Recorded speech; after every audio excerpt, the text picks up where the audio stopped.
예수는 나의 힘이요 내 소망 되시니 예수께서 재림할 때 곧 영생 얻으리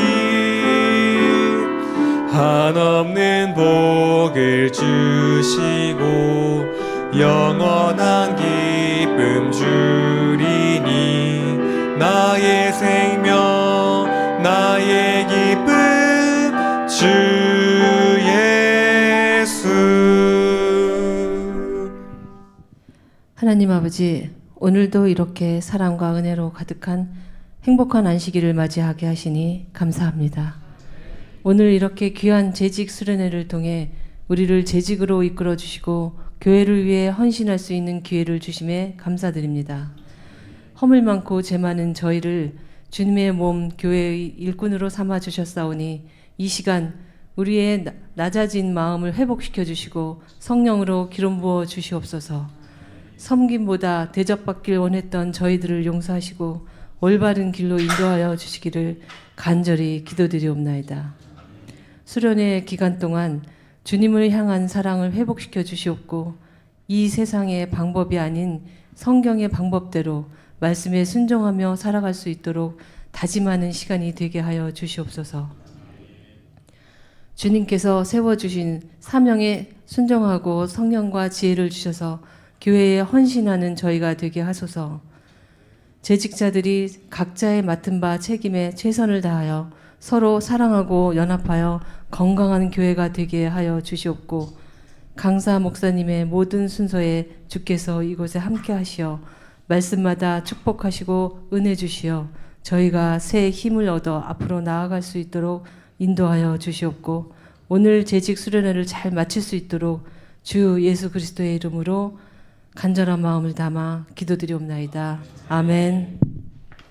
안녕하세요. 명절 후 첫 안식일입니다. 다들 행복한 명절 보내셨나요? 어제 저녁부터 우리 김일환 목사님께서 소그룹 운영에 관한 가르침을 주시고자 저희 교회를 방문해 주셨습니다.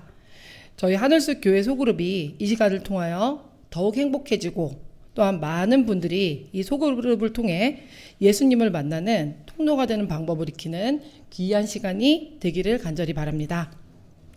그러면 우리 김일환 목사님께서 이 시간 순서를 사용해 주시겠습니다. 네, 안녕하십니까? 자, 우리 어제에 이어서 저는 이렇게 항상 설교하기 전에 이렇게 아름다운 모습을 보여줍니다. 왜냐하면 제가 스위스에서 가이드했던 사람입니다. 그래서 제가 직접 가서 사진 찍은 겁니다. 오늘은 지금 여기까지밖에 안 보내주겠습니다.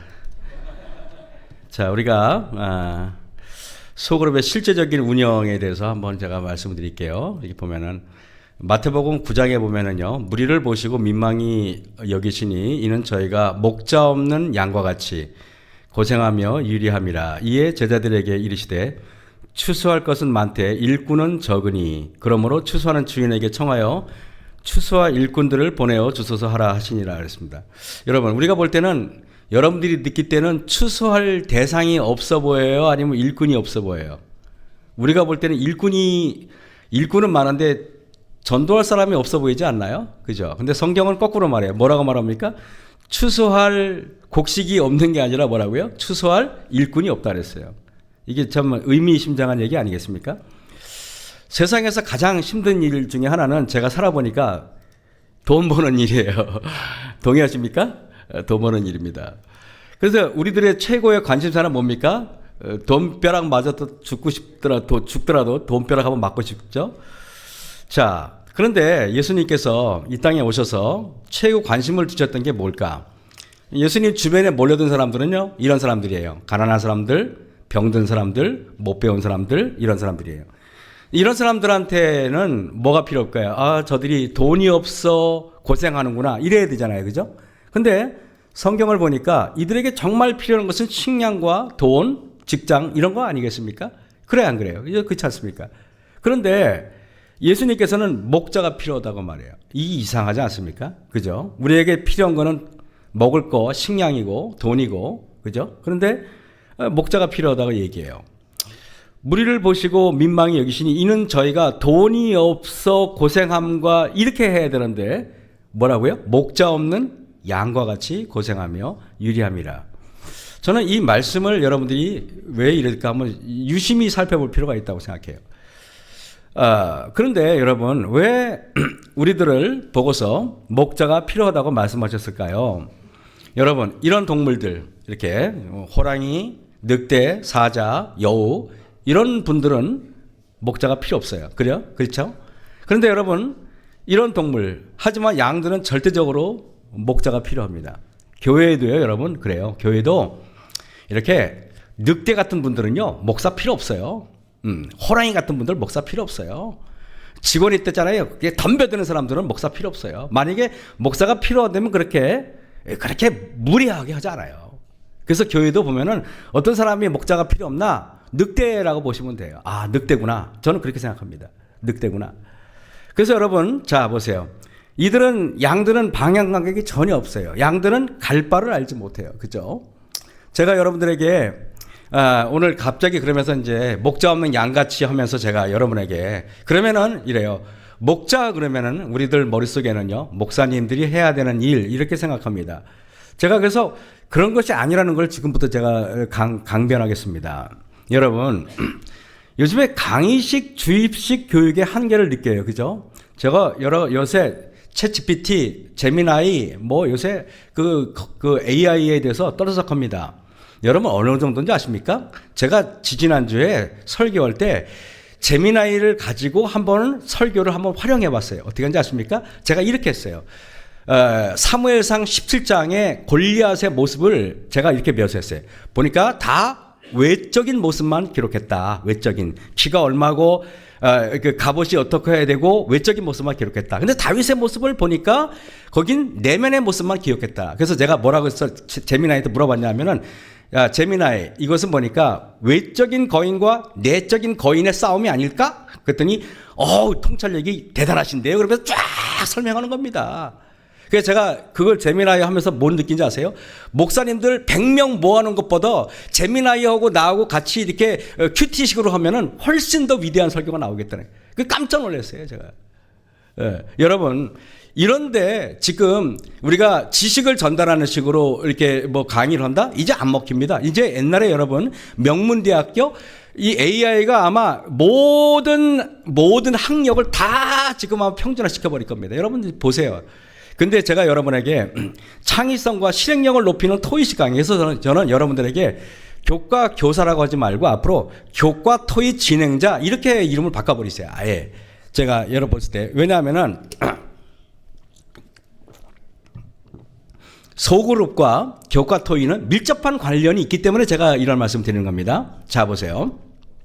예수님의 교육의 방법이 어땠나? 보면은요, 이렇게 마이크 설쳐놓고 앉혀서 여러분 듣고 이런 강의는 거의 하지 않았어요. 청중이 컸을 때는 어쩔 수 없이 했는데 예수님의 교육의 핵심은 함께라는 단어예요. 함께. 그죠? 함께. 늘 제자들과 함께. 늘 기도도 함께. 함께 했어요. 기도하는 것을 강의하지 않고 그분은 보여주셨어요. 그죠?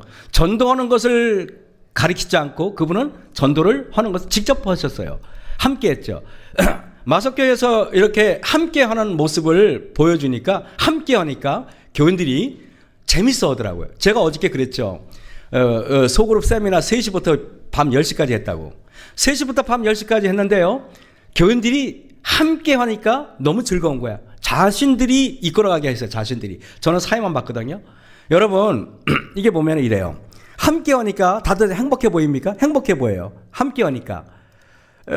근데 여러분 소그룹이란 도대체 뭘까? 소그룹이란 신자들이 소그룹이라는 공동체 속에서 진정으로 그리스도인이 되는 과정을 실증적인 삶으로 다시 체험하는 것이 소그룹의 가장 중요한 목적이다. 저는 이렇게 여러분에게 말씀을 드리고 싶습니다. 소그룹이란 이겁니다. 소그룹이라는 것은 실제적으로 여러분들이 사역에 임하는 거예요. 자, 왜 그럴까?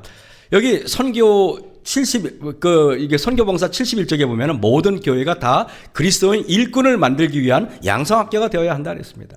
그래서 교회 담임 목사가 해야 될 일 중에 뭔지 아십니까? 여러분들을 지도자로 만드는 거예요. 제가 이름이 뭐예요? 김일환이죠. 북한에 있는 제 형님 이름은 김일성이죠. 근데 그 뭐라고 말하면 이렇게 말해요. 거기는 전 인민의 간부화. 나는 굉장히 똑똑하다고 생각해요.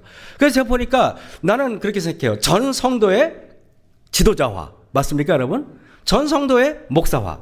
이게 이 21세기에 맞는 트렌드 아니냐 이거죠. 여러분, 교회증언 7권 21쪽에 보면은 왜 신자들이 그리스도 밖에 있는 사람들에 대하여 보다 더 깊고 열렬한 관심을 갖지 않는가? 왜 두 사람이나 세 사람이 함께 모여 특정인의 구원을 위해 탄원하지 않는가? 왜 우리 교회 안에 봉사를 위해 작은 반들을 만들어라? 이렇게 했어요. 명령이에요, 명령. 그죠? 여러분, 에피소드 말씀드려볼까요? 한 번은 우리나라의 이 순복음교회에서 구역반으로 조용기 목사님 날렸죠, 그죠? 그래가지고 그분이 교회를 크게 개척했어요. 그래서 제7일 안식일 예수재림교회 지도자들이 조용기 목사님을 만나러 갔어요. 그때 당연히 얘기하다 보니까 어느 교단에서 오셨습니까? 여쭤봤을 거 아닙니까? 그래서 재림교회에서 왔다 그러니까 조용기 목사님이 가끔 이렇게 한참을 쳐다보면서 그러더래요. 아니, 내가 재림교회에서 배워서 한 건데 왜 나한테 배우러 왔어요? 그러더래요. 여러분 아시죠? 조용기 목사님이 삼육대학교 신학과 시험 봤다가 2번 떨어진 거. 폐결학으로 떨어진 거 아시죠? 그분은 재림교인이었어요, 여러분. 그래서 그분이 설교한 것은요, 예언의 신을 가지고 설교했기 때문에 그가 대단한 명성을 얻었던 겁니다. 그리고 그가 했던 것은 다 재림교회에서 배워서 한 거예요. 근데 우리는 우리 교회가 가지고 있는 대단한 것을 모르더라고요. 제가 빵가게를 하는데 저 재림교회식으로 하니까 되기 시작하더라니까요. 재림교회가 가지고 있는 기별이 브랜드예요, 브랜드 여러분. 저는 여러분들에게 모든 교회가, 자, 이래 보세요. 교회증언 7권 22쪽에 보면은 만약에 한 곳에 진리를 아는 사람이 한두 명만 있어도 그들을 반으로 조직하도록 해라. 7명만 있어도 반으로 만들려는 것입니다. 조직해서 뭔가 행정 조직을 만들려는 것입니다. 이게 매우 중요해요. 자, 목사는 자기를 도울 자를 양성해야 한다. 목사는 교회가 할 일을 자기가 함으로써 자신을 필요하게 만들거나 신자들이 자기 의무를 수행하지 못하도록 방해해서는 안 된다 그랬어요. 어떤 목사님이 이런 말을 하면 저는 이렇게 봐요. 제가요 하루 일주일 내내 방문을 해요. 이런 목사님들은 제가 합회장이라면은 그냥 사표 내게 만들겠어요. 그렇게 하면 안 돼요. 예언의 신에 뭐라 그러는지 아십니까? 목사가 방문을 너무 많이 하는 것은 성도들을 약골로 만드는 것이다 그랬어요. 그렇게 하는 거 아니에요. 여러분, 방문보다 성도가 방문하게 만들어야지 목사가 방문하는 그것은 성도들이 할 일을 뺏는 거예요. 그것은 매우 바람직하지 않습니다. 매우 바람직하지 않아요. 제가 여러분 남원적에 있을 때도 마찬가지예요. 저한테 누가 물어봐요. 그럼 목사님 어디 있어요? 난 찜질방에서 놀고 있다 그랬어요. 왜냐하면 항상 찜질방에서 있었어요. 근데 교회는 잘 돌아갔어요. 마석교회도 제가 항상 산에 가서 놀아도 교회는 잘 돌아갔어요. 그럼 되는 게 아니에요. 저는 여러분 그렇다고 제가 놀 사람은 아니죠. 성도들을 내가 또 이런 설교하면 어떤 목사님들은 올해부터 놀자 또 이렇게 또 잘못 오해하시는 분들이 없길 바랍니다. 성도들을 방문하고 기도해주고 성경을 가르치는 것은 누가 해야 하는가? 여러분이 하셔야 돼요. 여러분이. 제가 여러분 성도들이 스스로 해야 해. 근데 그거를 알아서 하세요? 안 돼요. 여러분 제가 해보니까요. 제가 어느 정도 가르쳐 주냐면은 말하는 방법까지 가르쳐 줘야 돼요. 심지어는요. 그리고 제가 교재까지 다 가르쳐 줘요. 제가 어저께 주보 12페이지 만들었다 그랬죠. 그죠? 목사가 철두철미하지 않으면은 성도들은 잘 안 된다. 한 발 한 발 이끌어 줘야 된다. 분명히 말하는 것은요. 여러분 그래서 왜 목회자가 소그룹을 해야 되는가 말하면 이래요. 통상적으로 그 신학자들이 말하기를 한 목사님이 감당할 수 있는 영혼이 30명 내외래요. 한 목사님이 최대치가. 만약에 내가 300명의 교인들을 담임하고 있었는데 근데 목사님 혼자 있다. 그러면은 30명 외에 270명은 방치되고 있다는 거예요. 문제가 있다는 거예요. 그래서 우리 교회가요, 성장을 안 하는 것입니다. 저는요, 지금 이게 보세요. 목회자의 연령 제한으로 인하여 모든 연령대를 다 섬길 수 없을 것이다. 가령 목회자의 연령이 50대인데 이런 거예요. 가령 예를 들면 이렇습니다. 제가 그때 남원주교회 담임할 때 나이가 41살에 와서 49살 청춘을 거기서 다 보냈어요. 청춘을 제일 좋을 때. 근데 제가 49살 때 잠못반 엄마 중에 한 분이 안 나왔어요. 제가 방문을 갔습니다. 오랜만에. 잠못반 엄마가 제가 오니까 너무 반가웠겠습니까? 물론 담임 목사가 얼굴이 잘생겼으니까 반가웠겠지만은, 그러나 반가워하지 않고 어색해하더라 이거예요. 왜 어색해요? 너무 어려운 거야. 너무 어려운 거야. 제가 오니까 이 어쩔 줄 몰라가지고 불편해하고 뭐 손을 꼬우고 이러더라고요. 그래서 제가 그 다음 주에 젊은 잠못반 엄마들 보고 방문하라 그랬어요. 그랬더니 뭐라 그러는지 알아요? 목사님, 내가 방문 어땠어? 물어봤어요. 그랬더니 목사님 카페에 가세요. 3시간 동안요 시어머니 욕하고 신나게 놀았어요. 그러는 거야. 자기들끼리 있어야 시어머니 욕도 오고 뭐 재밌잖아요. 아주. 그렇잖아요. 근데 제가 있으면 불편한 거예요. 그래서 저는 확실히 알아요. 담임 목사가 방문은 형식적인 방문일 수밖에 없다. 그러나 그 또래가 방문해서 같이 기도해주고 손잡아주고 성경 얘기하고 카페에 가서 이야기하면 훨씬 더 효과적이다. 맞아요, 안 맞아요? 맞다니까요, 여러분. 맞다니까요. 저는 여러분들 목회자의 제한된 시간, 목사가 할 일은 너무 많아요. 제가 어저께 그랬죠. 새벽기도 저는 매일 했어요. 새벽기도 50분 설교해요. 그리고 또 일주일에 설교 또 대배 설교 해야지. 금요일 설교 해야지. 아니, 그리고 또 가서 저기 성경도 가르쳐야지. 제가 여러분 생각해 보세요. 주부 만들어야지. 그런데 어떻게 제가 방문을 하겠습니까? 시간이 없어요. 여러분, 그래서 모든 성도들이 사역에 동참해서 모든 성도들이 같이 하게 해야 돼요. 여러분, 이렇습니다. 토인비가 이렇게 말했어요. 사회와 모든 단체의 성공과 실패는 리더의 자질에 달려있다. 매우 맞습니다. 그러면 교회에서 목사가 해야 할 일이 뭔가? 리더의 수준을 높여주는 거예요. 리더의 수준을 높여주는 거예요. 리더의 수준을 어떻게 높여주나 이제 보겠습니다. 여러분, 세종대왕이 임금일 때는요. 천민이 과학자가 돼. 장영실 같은 사람들. 그래 안 그래요? 별 볼 일 없는 사람이 막 충신이 돼. 근데 여러분, 연산군이 임금이 되니까요. 충신들은 다 물러나고 간신배들만 옆에 남아. 간신배들만. 그거 알아요? 그죠? 그래서 여러분, 근데 목사님들하고 이렇게 같이 이야기하면은 제가 사실 후배 목사님들이 저한테 제가 성경을 가르쳐 드린 분이 한 30명이 넘어요. 근데 그 목사님들이 나한테 이런 말을 해. 목사님, 우리 교회는 일꾼이 없어요. 나는 이렇게 말해. 일꾼이 없다고 말하는 목사님은 목회를 잘못해서 그런 거예요. 목사님이 목회를 잘하면은요, 일꾼이 엄청 많아요. 엄청 많아요. 일꾼은 지도자에 따라서 달려있다는 것입니다. 일꾼이 없다는 것은, 잘못된 거예요. 여러분, 자, 교회가 잘 돌아가면 일꾼이 많고, 교회가 쇠락하면 일꾼이 없어요. 그래서 리더십은 뭐 이렇게 보면은 이게 이렇습니다. 자, 그러면은 성경 연구 모임을 통해서 그들의 말씀으로 뜨거워지면 그들은 진짜 리더가 돼요. 리더는 여러분 만들어지는 것이 태어나는 게 아닙니다. 제가 하나만 얘기할게요. 교회가 소그룹 중심이 아닌 성도가 성도를 돌봐주는 방식이 아닌 목회를 하잖아요. 그러면은 교회는요, 이런 사람들이 마치 주역이 돼요. 노래 잘하고, 앞에 나가서 말 잘하고, 순서 잘 쓰고, 이런 사람들이 교회의 주축이 된 것처럼 보여. 맞아요, 안 맞아요? 그런데 교육 목회를 하잖아요. 교회가 섬기는 목회 하잖아요. 그러면 이런 사람이 주축이 됩니다. 잘 섬기고, 열심히 하고, 양보 잘하고, 밥 잘 사주고, 지갑 잘 열고, 이런 사람들이 주축이 된다니까요. 저는 여러분들에게 21세기 트렌드는 공감입니다. 공감할 수 없는 사람들은 어디에 가도 인기가 없어요. 공감이 매우 중요합니다. 여러분, 이래요. 제 나이가 올해 62세십니다. 연세가 많죠. 근데 제가 62세인데 젊은 사람들하고 이야기를 해도 젊은 사람들이 저하고 공감해요. 재밌어해요. 왜냐면은 나이가 드실수록요, 여러분 꼰대가 되지 않도록 연세 드신 분들은 노력하셔야 돼요. 꼰대가 누군지 아십니까? 꼰대는요 이런 사람들이에요. 꼰대는 입력이 없고 출력만 있는 사람들이 꼰대라 그래. 뭔 말인지 아십니까? 20년 30년 전거 가지고 평생 우려먹는 사람 있잖아요.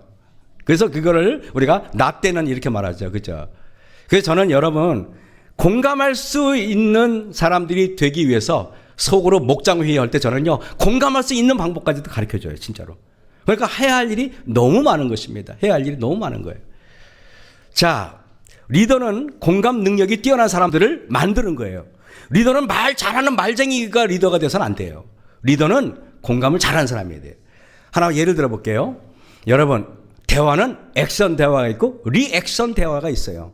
액션 대화는 내가 주도적으로 하는 대화를 액션 대화라 그래요. 그 리액션 대화는 뭐냐? 상대방이 말하면 아유 그랬어. 아 그랬구나. 힘들었지? 아이고 얼마나 어려웠어. 상대방이 말하면은 받아치는 거 있잖아. 이거를 리액션 대화라 그래요. 여러분 21세기에는 액션 대화 잘하는 사람들이 인기가 있을까요? 아니면 리액션 대화를 잘하는 사람이 인기가 있을까요? 그래. 특히 여자분들은 그죠. 말만 지만 하루 종일 하고 나면은 집에 가면 어때요? 내가 걸레가 된 느낌이야? 후덜덜해? 그래 안 그래? 그러면 집에 가서 그래. 어휴 저놈의 옆에 다시 만나지 마라. 그래 안 그래요? 그러면서 이러죠. 기가 다 빨렸네 그냥 이러죠. 여러분 자기 말만 하는 사람들 특징은 남의 기를 다 빨아먹어. 그런 사람들은요 리더가 돼서는 안 돼요. 그 속으로는 바로 망해버려. 바로 망해. 그래서 여러분 리더는 상대방을 배려하기 위해서는 공감할 수 있어야 돼요. 자, 자기 말만 하는 사람들, 남의 말을 들을 줄 모르는 사람들은 리더가 되면 속으로는 망하겠죠? 당연히 망하죠. 당연히 망해요. 그래서 여러분 베드로는 변화되기 전에는 항상 말이 앞섰어요. 늘 자기가 주장했죠. 아는 척을 하고 그죠? 떠벌리고 십자가 이후에는 늘 경청하는 사람, 사려 깊은 사람이 돼요. 베드로가요 십자가 이전과 이후에 완전히 다른 사람이 돼요. 십자가 이전에는요 항상 큰 소리 나면은 베드로 혼자 떠들고 있어요. 내가 어저께 가보니까 그랬어요. 근데 베드로가 십자가 이후에는 항상 그랬어. 얼마나 힘들었어? 그러면서 눈물도 뚝뚝 흘려주고 이래야 되는 거예요. 여러분 성경을 좀 안다고 하는데 여기저기 다니면서 가르치려고 드는 사람들은 하수입니다. 하수. 여러분 훈수하려고 하는 사람들 하수예요. 하수. 아니면은 성경을 잘못 배웠거나 이런 사람들은요 남에게 불쾌감을 충분히 줍니다. 근데 제가 여러분들에게 이래요. 부임 첫해 제가 새벽 기도를 5시 30분에 본당에서 매일 40분 정도 설교했다 그랬죠. 잠옷반 성경 공부, 수요일 날 성경 공부, 목요일 성경 공부 이렇게 했는데 제가 마석교회 부임하니까 부임 설교 끝나고 나니까 장로님들 몇 분이 저한테 오셨어요. 오셔가지고 목사님 안식일 오후에도 설교해 주면 안 돼요? 그러는 거예요. 나는 깜짝 놀랐어요. 아니 이게 강사도 아니고 담임 목사인데 안식일 오후에 설교해달라는 그 말이 여러분 이해가 안 되잖아요. 그래가지고 부임하자마자 또 안 된다 그럴 수도 없고 개인 또 장로님들도 밑보여가지고 또 쫓겨날 거 아니에요. 그래서 제가 알겠다고 누가 오겠냐고 갔어요. 갔더니 놀라운 일인데 80명에서 90명이 모여 있는 거예요. 그래가지고 한 달 동안 계속 안식일 예배 끝나면 밥 먹고 또 설교하고 끝나고 한 달 동안 너무 힘들어. 그래서 제가 그랬어요. 나 이거 진짜 너무 힘들다. 아니 내가 청년반도 가서 봐야 되고 잠옷반 엄마도 가 봐야 되고 식당도 가 봐야 되고 목사가 두루두루 살펴야지 어떻게 설교만 하루 종일 하냐. 그래가지고 수요일 저녁으로 옮겼어요. 처음에. 그랬더니 화요일이 아니고 수요일 날 가방 들고 50명가량이 오신 거예요. 설교 들으러. 심지어는 외부교회에서도. 여러분 성경 공부를 통해서 제가 뭘 했는지 아십니까? 성도들에게 성경 공부를 통해서 그들을 지도자로 만들기 위해서 성경 공부 방식은 달라야 돼요. 어떻게 다른지 아십니까? 화이트 부인이 이렇게 말했어요. 교리를 가리키는 것은 성경 공부가 아니다 그랬어요. 교리를 가리키지 말라는 말이 아니에요. 진짜로 성경 공부는 뭔지 아십니까? 그들의 인생을 말씀으로 풀어주는 거예요. 그들의 인생을 말씀으로 풀어주는 거예요. 그게 진짜 설교예요. 그게. 성경 공부로 뜨거워진 사람들은요, 반드시 일거리를 줘야 됩니다. 에너지가 넘치고 힘이 넘치는데 아무것도 안 하잖아요. 그러면 목사 욕해요. 내가 살아보니까 그래. 진짜라니까요. 교인들이 바쁘게 만들어야지 내가 목회가 편해요. 근데 교인들이 에너지가 넘쳐. 막 그냥 말씀을 먹고 막 힘이 넘쳐. 그런데 일거리가 없어. 목사 공격하더라고, 앉아가지고요. 진짜로. 진짜라니까요. 100명 다 똑같아요. 어디 가도. 그래서 이렇게 자기들끼리 열심히 이렇게 가르치면 열심히 또 이러게 만들어야 돼요. 소그룹의 인원은 지붕으로 내린 중풍병자를 통해서 깨달아야 하는 것은 전도란 적어도 한 사람의 영혼을 위해 4명 이상의 조력자가 필요하다. 4명 이상. 예. 그 소그룹에, 왜냐면은 지붕으로 내리려니까 양귀, 이쪽, 저쪽, 이쪽 해가지고 내리려면은 4분이 필요하잖아요. 그래서 여러분 명심하십시오. 전도란 한 사람의 영혼을 구원할 땐 적어도 몇 명? 4명이 필요하다. 4명이. 저는 소그룹을 4명으로 묶으라는 말이 아닙니다. 전도란 뭐라고요? 한 사람의 영혼을 위해서는 반드시 4사람의 협력이 필요해요. 이게 안 되면은, 이걸 이해를 못하면은 안 돼요. 그래서 예수님이 지붕으로 내린 중풍병자 이야기는 괜히 있는 게 아니에요. 너희들 한 사람을 지붕을 뚫고 전도하려고 그러잖아. 그러면 이 정도의 노력은 필요해. 이 말씀이에요. 여러분, 그래서 예수님이 12제자를 두셨잖아요. 12제자는 이건 예수님께서 하늘의 지혜로서 우리에게 가르쳐주는 방식이기 때문에 진짜 12명이 정확히 맞아요. 근데 제가 마석교회 할 때 17명, 19명, 20명 둔 이유가 뭔지 아십니까? 12명 같지 않으니까 그렇게 만들어 놓은 거예요. 뭔 말인지 알죠? 더 이상 설명하지 않겠습니다. 여기 마석교회 계셨던 분도 오셨기 때문에 말 조심해야 될 것 같아요. 그래서 소그룹 리더 임명, 훌륭한 리더를 한 명 키우는 것이 소그룹 하나를 활성화시키는 것보다 더 중요합니다. 리더는 아까 얘기했죠. 만들어지는 게 아니다 그랬죠. 리더, 태어나는 게 아니라 만들어지는 겁니다. 여러분, 제가 이걸 보면은, 이거 뭐 이런 것도 되니까요. 그럼 왜 강의식으로 하면 망하는가? 이거부터 제가 하겠습니다. 왜 강의식으로 하면 망하는가? 여러분, 교과 아무리 잘 가르쳐도, 야, 나 오늘 신나게 가르쳤어. 뭐 정말 귀에 쏙쏙 들어게 가르쳤어. 근데 강의식이다. 그거는 제가 볼 때는 이미 18세기 방식이에요. 21세기 살면서 18세기를 하면 안 됩니다. 여러분 명심하셔야 돼요. 연세가 들수록요, 우리가 이제 이렇게 너무 있잖아요. 사람의 머리가 있잖아요. 이래요. 너무 이렇게 혁신적인 것을 뭐라 그럴까요? 끝날 때 됐나요, 목사님? 조금만 더 할게요. 네, 그러면은 이래요. 21세기에는요 참여하는 것이에요. 옛날에는요, 노래 잘하면은, 그 노래 잘하는구나. 아멘. 그랬어요. 요즘에는요, 나도 노래하고 싶어. 그래서 생겨난 게 노래방이에요. 사람들의 마음을 정확히 알고 사업을 한 게 바로 노래방이잖아요. 옛날에는 도자기를 잘 만들면, 잘했어. 요즘에는요, 나도 하고 싶어. 도자기 체험이 있는 거예요. 옛날에는 농부가 딸기를 잘했어요. 이제는 나도 딸기를 따고 싶어요. 그래서 요즘에는 체험이 굉장히 많아졌죠. 그죠? 체험이. 트렌드가. 예전에는 수동적으로 설교를 듣고 강의를 듣는 것에 만족했지만 이제는 성도들도 영적인 체험을 직접 하고 싶어요. 나도 하고 싶어. 나도 성도들을 가르치고 싶고 나도 하고 싶은 거야. 나도. 그래서 여러분들 그런 것들을 목사가 그들이 마음껏 그들의 욕구를 분출할 수 있도록 해줘야 돼요. 그게 바로 소그룹입니다. 그래서 여러분 이렇게 요즘에는 아이들이 이거 할 때는 아이들이요, 강의식으로 할 때는 다 엎어져 자는데 직접 만들 때 아이들 표정 보세요. 얼마나 애들이 밝고 명랑합니까? 교회도 마찬가지 아니겠습니까, 여러분? 교회도? 여러분, 예전에는 연예인들만 방송할 줄 알았는데 이제는요, 방송을 다 해. 저도 방송국이 있어요. 저도 브래드 컬처라는 방송국이 있어요. 저도요. 그죠? 여러분, 그래서 지혜로운 리더는 될 수 있으면 본인은 말을 적게 하고 반원들을 말하게 하고 반원들을 프로그램에 참여시켜야 됩니다.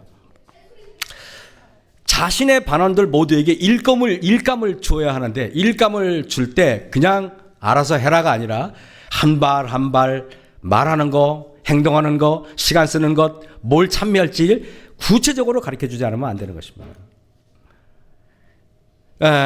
어저께 말했으니까요.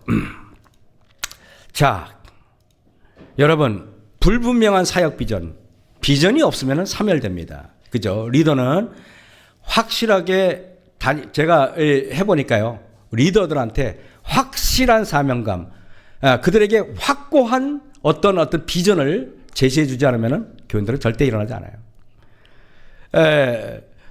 리더십의 부재, 리더의 리더십은 매주일 교육을 통해서 조금씩 키워나가야 돼요. 리더 교육은요, 매주 조금씩 하는 게 효과적이지, 한꺼번에 몰아서 하는 건 별 효과적이지 않습니다. 그죠? 여러분, 이래요. 자, 동네 축구하고 프로축구의 차이가 뭔지 아십니까? 동네 축구와 프로축구. 어떤 사람은 그래요. 돈 받는 거고 안 받는 거. 물론 그것도 맞아요. 근데 동네 축구와 프로축구의 정말 차이는 뭔지 아십니까? 동네, 예를 들면 야구를 보겠습니다. 야구는, 예를 들면은, 그 감독도 없고 코치도 없어요. 근데 프로는요, 투수 코치, 포수 코치, 타자 코치, 주루 코치, 외야수 코치, 내야 코치. 여러분, 프로라는 것은 코치가 있어요, 코치가. 우리 하늘숲 교회가 프로 교회인지 아마추어 교회인지 뭘 할 수 있느냐면은 각 분야별로 코칭이 프로그램이 있나 없냐, 그 차이가 있어요. 그래서 여러분, 매주 제가 떠나고 나니까 마석교회 당장 서서히 뭐부터 없어지지 않습니까? 목장회의가 없어지는 거야, 목장회의가. 그래서 나는 나보고 이제 오는 거예요. 마석교회가 막 가라앉기 시작하는, 막 가라앉는 거야. 가라앉았다가 이제 유대균이라는 아주 걸출한 목사님이 거기 이제 가게 됐어요. 그래가지고 이제 다시 그 교회가 비상할 것 같은데, 여러분, 코칭은 반드시 필요해요. 코칭이. 교회는 코칭이 있어야 돼요. 자, 소그룹의 배타적인 태도, 소그룹의 문제점 중 자기들끼리는 매우 친한데 다른 반원들에게 매우 배타적인 대수가 있는데, 그래서 소그룹은요, 매년 반평성을 다시 해야 돼요. 왜 다시 해야 되는지 아십니까? 반이 안 바뀐다. 그러면 제가 어저께 얘기했죠. 심각하게 말하기를 소그룹 안 하는 게 낫습니다. 반편성이 안 바뀌면 무슨 문제가 있는지 아십니까? 이런 거예요. 예를 들면은 내가 저 리더가, 목자가 마음에 안 들어. 담임 목사 입장에서. 저 친구는 너무 안 돼. 고집스럽고. 그러면요, 내가 다음에 야, 바꿔버려. 그러면 기분 좋아요, 나빠요? 나빠요. 근데 반이 바뀌었을 때는 상관없단 말이에요. 뭔 말인지 알겠습니까? 반이 바뀌었을 때는 리더의 교체가 자유롭다 하는 것입니다. 반이 바뀌었을 때는. 그래서 반을 바꾸는 것입니다. 너무 오랫동안 반들을 내버려 두면은 서로가 너무 편해서 발전이 없고 자기들끼리만 친해질 수 있고 나중에는요, 대충해요. 대충해요. 그래서 여러분, 우리가 그렇잖아요. 너무 익숙하면은요, 말도 함부로 하고, 너무 익숙하면은요, 좋을 것 같죠? 여러 가지 예의도 없어져요. 소그룹의 편협한 정의, 취미 그룹을 소그룹으로 정의하는 문제, 아침에 조기 축구 클럽, 탁구 클럽, 등산 클럽이 소그룹이 될 수 있는가 하는 점입니다. 이거 매우 중요합니다. 소그룹은 작은 교회인데, 교회가 축구만 하는 교회가 어디 있으며, 등산만 하는 교회가 어디 있으며, 탁구만 하는 교회가 어디 있어요? 그렇다면은 탁구반, 목공반 이런 반은 어떻게 할 것인가? 이것은 브릿지 프로그램이라 그래가지고 소그룹에서 만들어진 구도자를 교회에 자연스럽게 소그룹에 편성시키기 위한 브릿지 프로그램 역할로 써야 되는 거예요. 그래서 등산도 매우 중요하고 목공도 매우 중요해요. 그거를 여러분은 하지 말라는 말이 아닙니다. 그러나 반드시 확고하게 목공반이나 등산반이나 취미반이 소그룹은 아니라는 것입니다. 그래서 우리 한번 연합해서 TMI 그래가지고 사역팀이라 그러는데 소그룹이 뭔지 몰라서 그렇게 하는 거예요. 제가 그걸 하면서 연합하면서 하는 거 보면서 정말 이게 우리 재림교회 수준이란 말인가? 정말 개탄한 적이 있었어요. 여러분, 자, 세가적 흡수 과정의 무관심, 소그룹이 새로운 사람들에 대해 무관심으로 일관한다면 그 소그룹은 재편하는 게 나아요. 어떤 합회장님이 이런 말을 했어요. 뭐라고 말했냐면은 어떤 그 교회 목사님이 부임하고 나서 교회가 너무 신나. 목사님하고 매일 동해안도 놀러 가고 분위기가 너무 좋아. 근데 실제적으로 전도도 이루어지지 않고 또 영적인 성장도 없어. 그러면은 합회장 어떻게 될 것인가? 당장 그 목사님 바꿔쳐야 돼요. 여러분, 진정한 리더십의 핵심이 뭔지 아십니까? 진정한 리더십의 핵심은 바로 뭐냐면은 성도들이 우리 교회가 향상되고 있다는 느낌을 줘야 돼요. 매우 중요한 얘기예요. 매우 중요해요. 우리가 뭔가 목사한테 야단을 맞는데 뭔가 우리가 발전하고 있다는 느낌을 주잖아. 그러면 그 교회는요, 성도들이 그 리더십이 아주 100번이 확 땡겨지게 돼 있어요. 뭐 이제 대회 설교해야 되는데. 자, 이것만 할게요.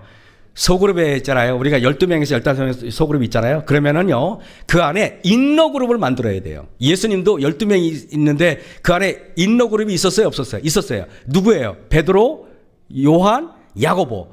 여러분들도 그걸 만들어야 된다는 것입니다. 바로 3명 내지 4명 전도 특공대를 만들어야 돼. 예를 들면 구도자가 생겼어. 생겼는데 그래 우리 밥 먹자 12명이 우르르 가. 그 구도자 위압감을 느낄까요? 편할까요? 위압감을 느끼지. 그렇게 하면 안 된다는 것입니다. 그럴 때는 3명 내지 4명이 가가지고 야 우리 따로 이렇게 만나면은 카페에서 만나면 자연스럽잖아요. 그죠? 2-3명을 모여가지고 같이 이렇게 하면은 그렇게 하라 이겁니다. 소그룹의 운영 기간은 어느 정도가 적당할까요? 6개월에 개신교회 잘 되는 교회는요 6개월마다 바꿔요. 근데 우리 재림교회 형편상 그러면 안 되고 여러분들은 1년마다 한 번씩 바꾸면 딱 맞습니다. 1년마다 한 번씩. 자, 어떻게 소그룹을 나누는 것이 좋을까요? 물론 연령대를 나누는 건 좋지만은 그러나 딱 봐도 성향이 있어요. 성향이. 제가 봤을 때는요 연세가 70인데도 마인드가 젊어. 그럼 난 60대 50대 같이 넣었어요. 근데 연세가 70인데 연세가 90이야. 그러면 난 80대에 넣어버렸어요. 그래서 목사님한테 잘 보여야 돼. 여러분이 상당히 꼰대처럼 보인다 그러면 우리 목사님은 대번에 여러분을 노인반으로 편성할 것입니다. 저는 그렇게 했어요. 제가 40개 떠났으니까 자연스럽게 말하는 것입니다. 저는 그렇게 했어요. 그래가지고 어떤 분들은 목사님 왜 저 집사는 나이가 나하고 똑같은데 왜 나는 여기다 놓고 저 집사는 젊은 말에 넣니? 난 속으로 웃죠. 집사님은 너무 고로해요. 고로한 사람들은 저한테는 얄짜 없어요. 여러분 대부분의 사람들은 자신의 필요를 충족하기 위해 그룹에 가입합니다.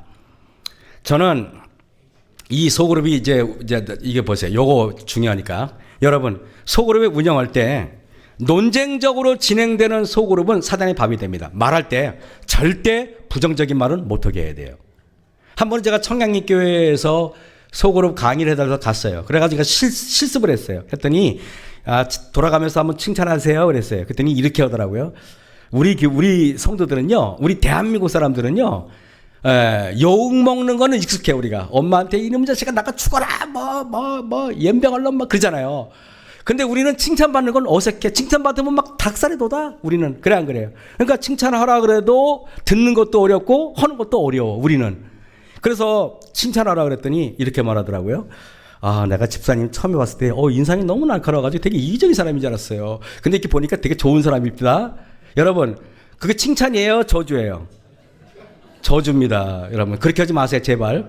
칭찬은 순수하게 칭찬만 해야 된다. 뭔 말인지 알겠습니까? 저주를 섞은 칭찬은 이게 뭐냐면 독약, 이게 농약을 집어넣은 맹물이야. 그렇게 하면 안 된다는 것입니다. 그래서 제가 그 집사님한테 집사님은 지금 저주를 하신 겁니다. 그랬어요. 그랬더니 제가요? 칭찬인데요? 그랬더니 평생 그렇게 칭찬하셨습니까? 그랬어요. 그렇게 하시면 안 됩니다.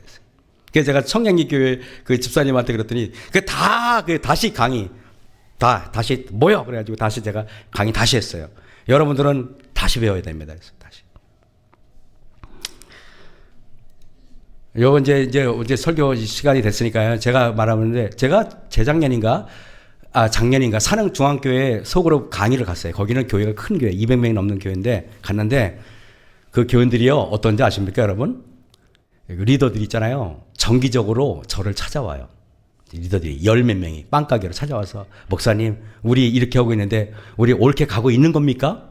그래가지고 또 리더들을 모아놓고 또 제가 또 강의하고 또 질의응답 받고 진짜 그랬다니까요. 그래서 제가 너무 놀라운 것은 서중환 앞에 목사님들은 굉장히 관심 많아가지고 저를 말이가 하면은 저를 막 뽕을 빼. 근데 우리 동중환 앞에는 서중환 앞에보다 그런 열성이 부족한 것 같아요. 근데 우리 박성환 목사님 정도 되니까 저를 부른 거예요. 아무쪼록 바로 대회 시작하겠습니다. 제가 그럼 기도하고 바로 마칠게요, 여러분. 그거 바로 대회.